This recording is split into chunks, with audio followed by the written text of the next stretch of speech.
Jaya Jaya Shri Chaitanya, Jaya Nityananda, Jaya Vaita Chandra, Jaya Gaura Bhakta Vrinda, Jaya Jaya Shri Chaitanya, Jaya Nityananda, Jaya Vaita Chandra, Jaya Gaura Bhakta Vrinda.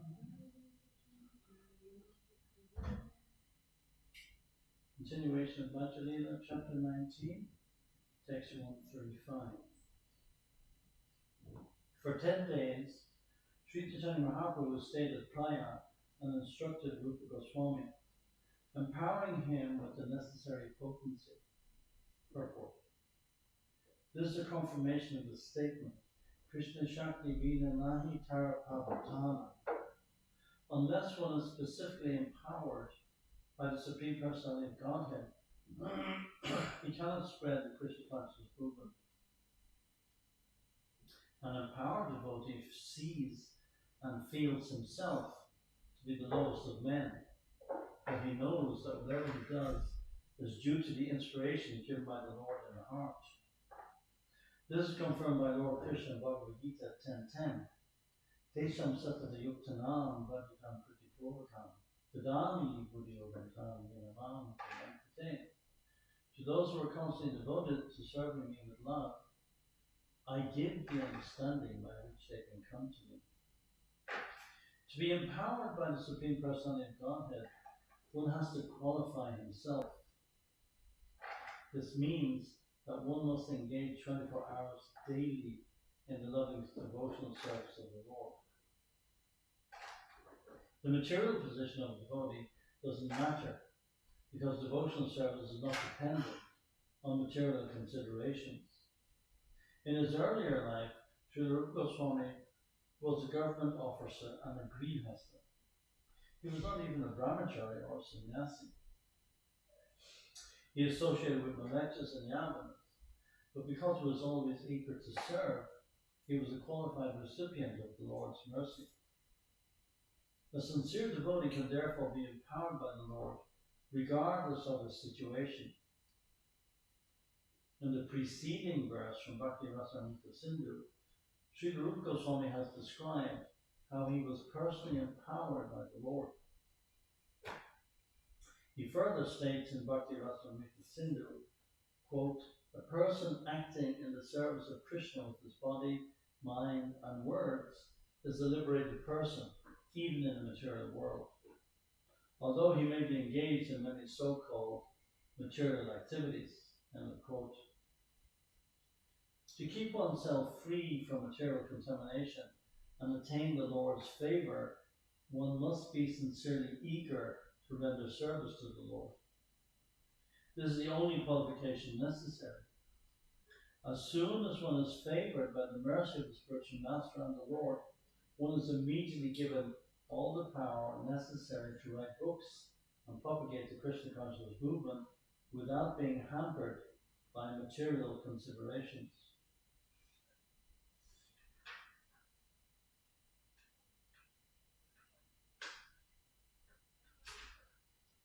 Sri Chaitanya Mahaprabhu said, "My dear Rupa, please listen to me. It is not possible to describe devotional service completely. Therefore, I am just trying to give you a synopsis of the symptoms of devotional service. The ocean of the transcendental mellows of devotional service is so big that one can estimate its length, no one can estimate its length and breadth. However, just to help you taste it, I am describing just one drop. In this universe, there are limitless living entities in the 8,400,000 species, and all are wandering within this universe. Purport. This is a challenge to so-called scientists and philosophers who presume that there are living entities on this planet only. So-called scientists are going to the moon, and they say that there is no life there. This does not tally with Sri Chaitanya Mahaprabhu's version. He says that everywhere within the universe there are unlimited numbers of living entities in the 8,400,000 different forms. In Bhagavad Gita 2.24, we find that the living entities are sarvagata, which means that they can go anywhere. This indicates that there are living entities everywhere. They exist on land, in water, in air, in fire, and ether. Thus, there are living entities in all types of material elements. Since the entire material universe is composed of 5 elements, earth, water, fire, air, and ether, why should there be living entities on one planet and not others? Such a foolish person can never be accepted by Vedic students. From the Vedic literatures, we understand that there are living entities on each and every planet, regardless of whether the planet is composed of earth, water, fire, or air. These living entities may not have the same forms that are found on this planet Earth, but they have different forms composed of different elements. Even on this earth, we see that the forms of land animals are different from the forms of aquatics. According to the circumstance, living conditions differ, but undoubtedly there are living entities everywhere. Why should we deny the existence of living entities on this or that planet? Those who have claimed to have gone to the moon have not gone there, or else, with their imperfect vision, they cannot actually perceive the particular type of living entities there. The living entities are described as ananta, or unlimited. Nonetheless, they are said to belong to 8,400,000 species. As stated in the Vishnu Purana, there are 900,000 species living in the water, 200,000 non-moving living entities, stavara, such as trees and plants.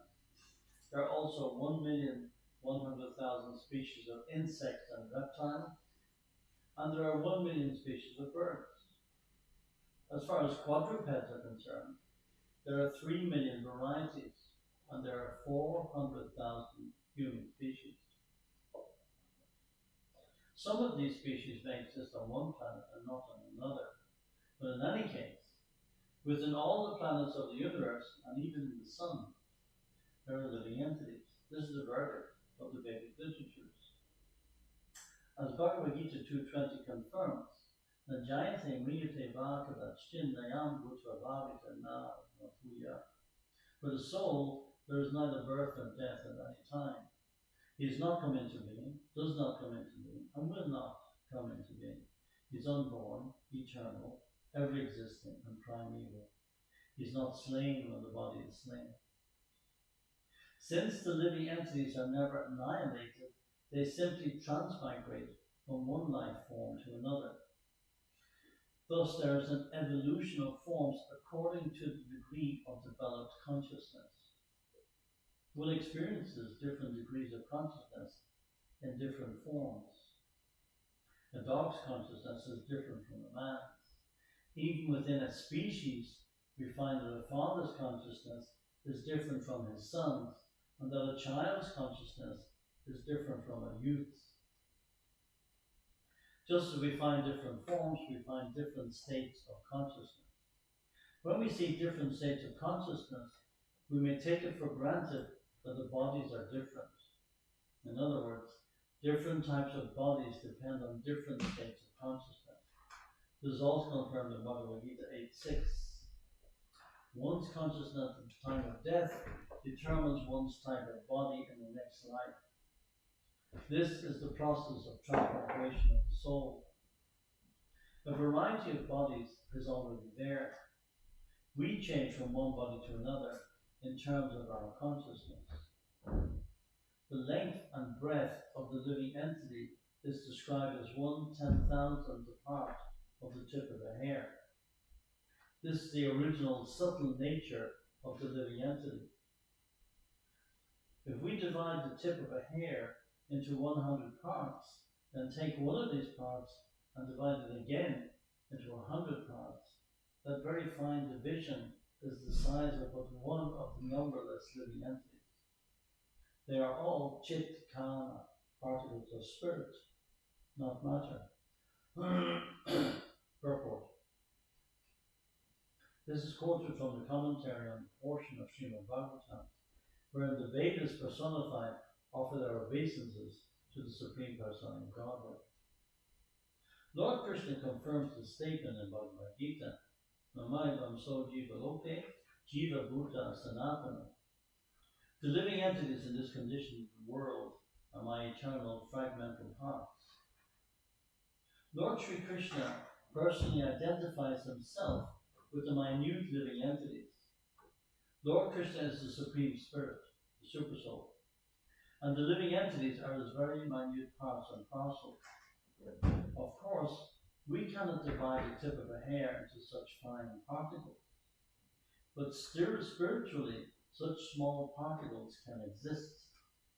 Spiritual strength is so powerful that a mere atomic portion of spirit can be the biggest brain in the material world. The same spiritual spark is within an ant and within the body of Brahma. According to his karma, material activities, the spiritual spark attains a certain type of body. Material activities are carried out in goodness, passion, and ignorance, or a combination of these. According to the mixture of the modes of material nature, the living entity is awarded a particular type of body. This is the conclusion. If we divide the tip of a hair into 100 parts, and then take one part and divide this into another 100 parts, that 10,000th part is the dimension of the living entity. This is the verdict of the chief Vedic mantras. Purport. The first three padas of this verse, from the Panchadasi Chitra Deepa, are taken from Svetashvatara Upanishad. Lord Krishna says, among minute particles, I am the living entity. Purport. The living entity is one with and different from the Supreme Personality of Godhead. As Spirit Soul, the living entity is one in quality with the Supreme Lord. However, the Supreme Lord is bigger than the biggest, and the living entity is smaller than the small. This quotation is the third pada of a verse from Srimad Bhagavatam, 11th canto.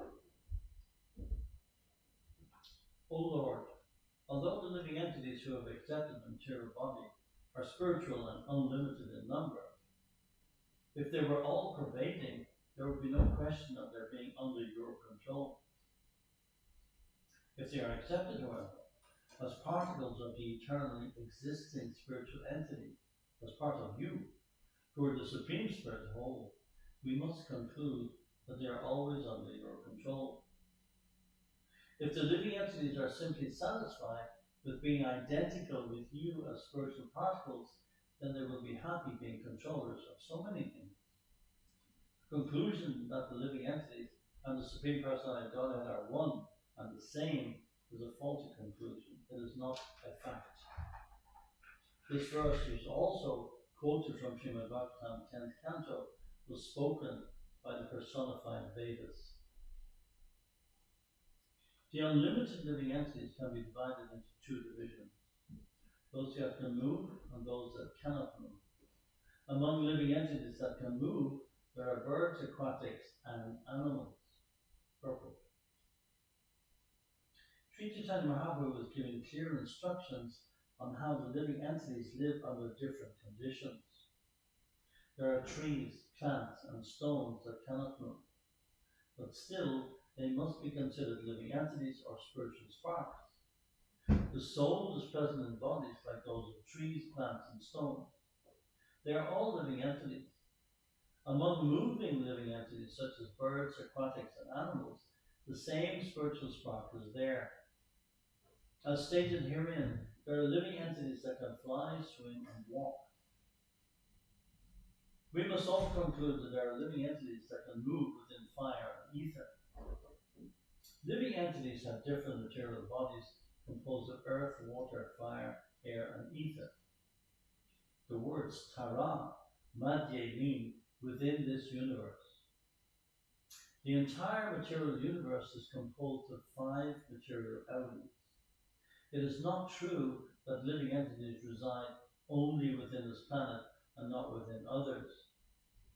Such a conclusion is completely contradictory to the Vedas.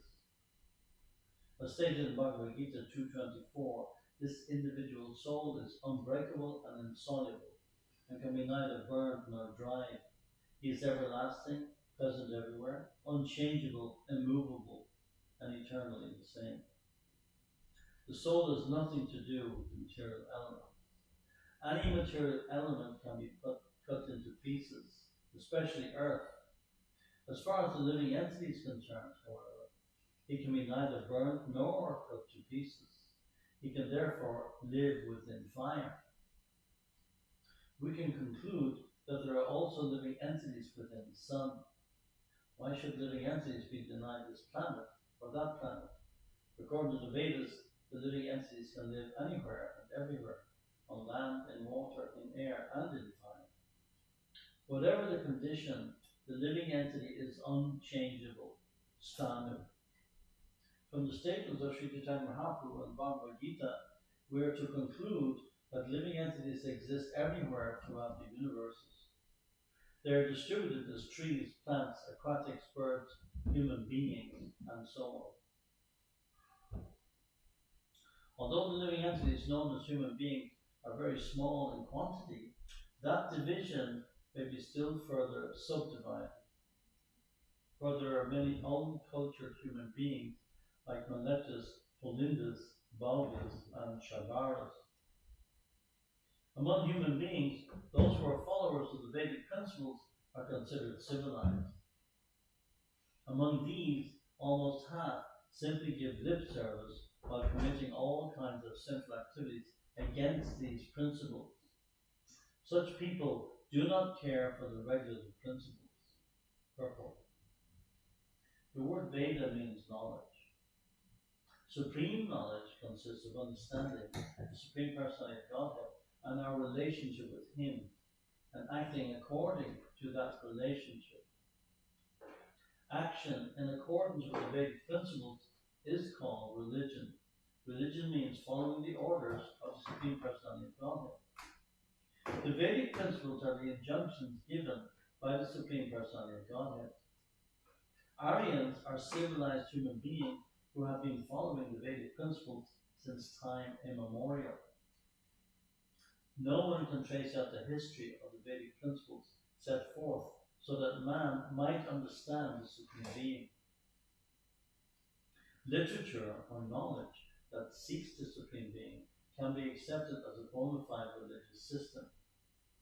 But there are many types of religious systems according to the place, the disciples, and the people's capacity to understand. The highest type of religious system is described in Srimad Bhagavatam, first canto. Savaipam Samparo Dharmo Yato Bhaktir Adokshajay. The highest form of religion is that by which one becomes fully conscious of the existence of God, including His form, name, qualities, pastimes, abode, and all pervasive features. When everything is completely known, that is the perfection of Vedic knowledge. The fulfillment of Vedic knowledge is systematic knowledge of the characteristics of God. This is confirmed by Lord Krishna in Bhagavad Gita 15:15. Vedastu saver aham eva vedya. The aim of Vedic knowledge is to understand God. Therefore, those who are actually following Vedic knowledge and searching after God cannot commit sinful activities against the Supreme Lord's order. However, in this age of Kali, although men profess to belong to so many different kinds of religions, most of them commit sinful activities against the orders of the Vedic scriptures. Sri Chaitanya Mahaprabhu therefore says herein, Veda Nishida Papakari Dharma Nahi Gani. In this age, men may profess their religion, but they actually do not follow the principles. Instead, they commit all kinds of sins. Among the followers of Vedic knowledge, most are following the process of fruitive activity and distinguishing between good and bad work. Out of many such sincere fruitive actors, there may be one who is actually wise. Purport. Srila Bhaktisiddhanta Sarasvati Thakur states that the word karma nishta refers to one who aspires to enjoy the results of his good work and pious activity. Some followers of Vedic principles offer everything to the absolute truth and do not aspire to enjoy the results of their pious actions. These are also considered among the karma nishtas. Sometimes we see pious men earn money with great hardship and then spend the money for some pious cause by opening public charities, schools, and hospitals. Whether one earns money for himself or for the public benefit, he is called a karma nishta. Out of millions of karma nishtas, there may be one who is wise. Those who try to avoid fruitive activity and become silent in order to merge into the spiritual existence of the absolute truth are generally known as jnanis, or wise men. They are not interested in fruitive activity, but in merging into the Supreme. In either case, both the karma nishtas and the jnanis are interested in personal benefit. The karmis are directly interested in personal benefit within the material world, and the jnanis are interested in merging into the existence of the Supreme. The jnanis maintain that fruitive activity is imperfect. For them, perfection is the cessation of work and the merging into the Supreme existence. That is their goal in life. The jnani wants to extinguish the distinction between knowledge, the knower, and the aim of knowledge. This philosophy is called monism or oneness and is characterized by spiritual silence. Out of many millions of such wise men, one may actually become liberated, or mukta. And out of many millions of such liberated persons, a pure devotee of Lord Krishna is very difficult to find. Purport. In Srimad Bhagavatam 10th canto, it is said that due to their poor fund of knowledge, the jnanis are not actually liberated. They simply think that they are liberated. The perfection of knowledge culminates when one comes to the platform of knowing the Supreme Personality of Godhead. Bhagavati Paramameti Bhagavan Iti Satyate. The absolute truth, Satyavastu, is described as Brahman, Paramatma, and Bhagavan. Knowledge of impersonal Brahman and the Supersoul is imperfect until one comes to the platform of knowing the Supreme Personality of Godhead. It is therefore clearly said in this verse, Koti Mukta Mati Durlabha Eka Krishna Bhakta. Those who search after the knowledge of the impersonal Brahman or localized Paramatma are certainly accepted as liberated. But due to their imperfect knowledge, they are described in Srimad Bhagavatam as Vimukta Mahanina. Since their knowledge is imperfect, their conception of liberation is also imperfect. Perfect knowledge is possible only when one knows the Supreme Personality of Godhead. This is supported by Lord Krishna in Bhagavad Gita. Bhoktaram yaditapasyam sarvaloka maheshwaram suridam sarvabhutanam nattvamam shantamicchati 529. A person in full consciousness of me, knowing me to be the ultimate beneficiary of all sacrifices and austerities, the Supreme Lord of all planets and demigods, and the benefactor and well-wisher of all living entities, attains peace from the pangs of material miseries.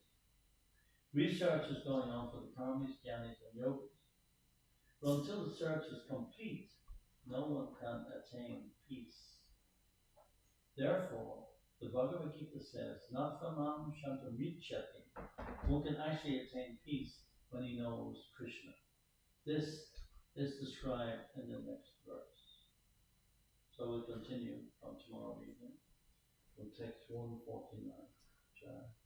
Sri Chaitanya Charitamrita Ki Jai. Sri Chaitanya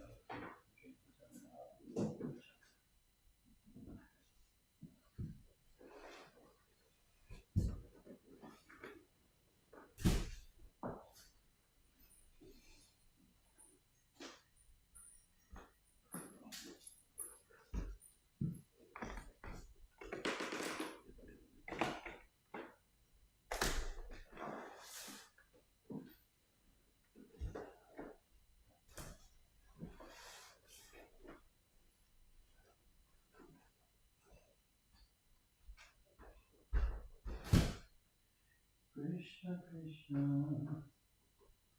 Krishna Krishna Krishna Krishna Krishna